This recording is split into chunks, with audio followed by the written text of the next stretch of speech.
They provide a lifeline for vulnerable people, and a shortage of carers in Britain means staff are needed from abroad. But Sky News can reveal widespread visa fraud and a nationwide investigation into modern slavery in the care sector. In northwest England, we found migrants knocking on care home doors, desperate for a job.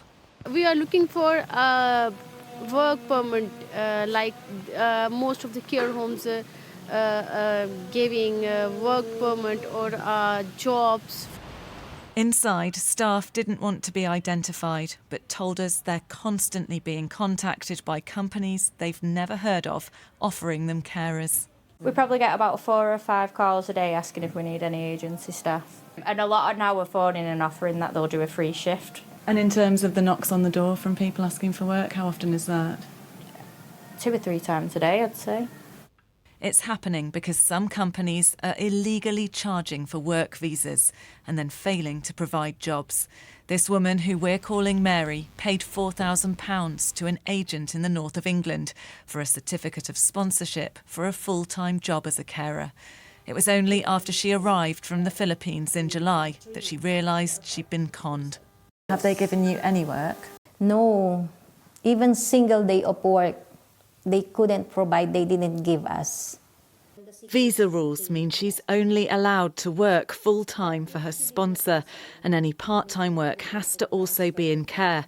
So like the people we saw knocking on doors, she's also been approaching care homes. Do you feel trapped? Yeah. Could you go back? No, I couldn't. I spent a lot of money and my family doesn't know my situation here and I don't want to tell them. They will be upset. She's scared of the consequences of reporting her sponsor, which is why we're not naming the company. But it's one of several apparently fake agencies set up since February 2022, when the government began allowing carers in on skilled worker visas. So I think it's very, very close to people trafficking. This care home owner in Milton Keynes had to pause overseas recruitment after finding out an agent he'd paid had also illegally charged a worker for her visa. What sort of sums of money are we talking about? So the recruiter's getting £30,000 to bring somebody over. So actually, it's probably more than the transporters are getting for the rubber dinghies coming across the channel.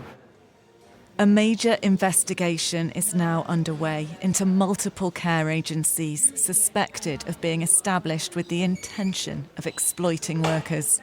The sole purpose of these criminals is to use these people as cash cows. They are running businesses at a much reduced cost because they're not paying them what they're supposed to. It is our #1 priority at the moment. The government insists companies operating unlawfully may face prosecution and removal from the sponsorship register. Many in the care sector believe urgent reform is needed to protect workers and the vulnerable people they look after.